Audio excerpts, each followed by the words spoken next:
अस्सलामु अलैकुम वरहमतुल्लाहि ताला वबरकातुहु।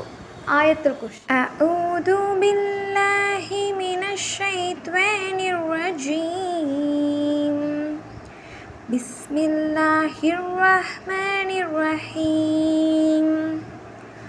अल्लाहु ला इलाहा इल्ला हुवल हय्युल कय्यूम।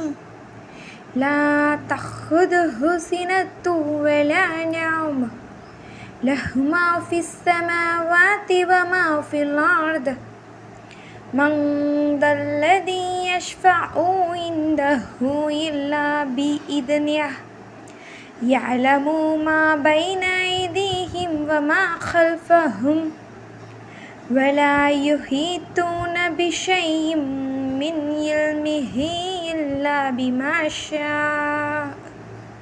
वसिअ कुर्सियुहु अस्समावाति वल अर्द। वला यऊदुहु हिफ्दुहुमा वहुवल अलियुल अलीम। ஆயத்துல் குர்சி ஓதுறதுனால நம்மளுக்கு என்ன நன்மைன்னு பார்த்திங்கன்னா, நம்ம சொர்க்கம் செல்றதுக்கு நம்மளோட மரணத்தை தவிர வேறு எதுவுமே தடையாக இருக்காதான். யார் ஒருவர் ஆயத்துல் குர்சியை ஓதுவாரோ அப்போது கேட்பாரோ அவருக்கு அல்லாஹ் தஆலா கண்டிப்பாக சொர்க்கத்தை கொடுக்குறான். அதே மாதிரி இரவு தூங்குறதுக்கு முன்னாடி யார் ஒருவர் ஆயத்துல் குர்சியை ஓதிட்டு தூங்குறாரோ அவருக்கு அல்லாஹ் தஆலா ஒரு பாதுகாவலரை நியமிக்கிறான். அந்த பாதுகாவலர் என்ன பண்ணுவாராம், அதிகாலை விடுகிற வரைக்கும் சைத்தான்கிட்டருந்து நம்மளை பாதுகாத்துப்பார். இன்ஷா அல்லாஹ் நம்மளும் இரவு தூங்குறதுக்கு முன்னாடி இனிமேல் ஆயத்துல் குர்சியை ஓதிட்டு தூங்குவோம். அரபி ஓத தெரியாதவங்க தமிழில் பார்த்தாவது ஓதுங்க. ஆனால் கண்டிப்பாக இரவு தூங்குறதுக்கு முன்னாடி ஓதிக்கோங்க. நம்மளுக்கு சொர்க்கத்துக்கு செல்கிறதுக்கான வாய்ப்பு கிடைக்கும். அப்புறம் நம்ம நைட்டு சைத்தான்கிட்டருந்தும் நம்ம பாதுகாப்பாக இருக்கலாம். ஆயத்துல் குர்சியோட அர்த்தம் என்னென்னா, அல்லாஹ்வை தவிர வணக்கத்துக்குரியவன் யாரும் இல்லை, அவன் என்றென்றும் உயிருடன் இருப்பவன். அவனுக்கு சிறு உறக்கமோ ஆழ்ந்த உறக்கமோ ஏற்படாது.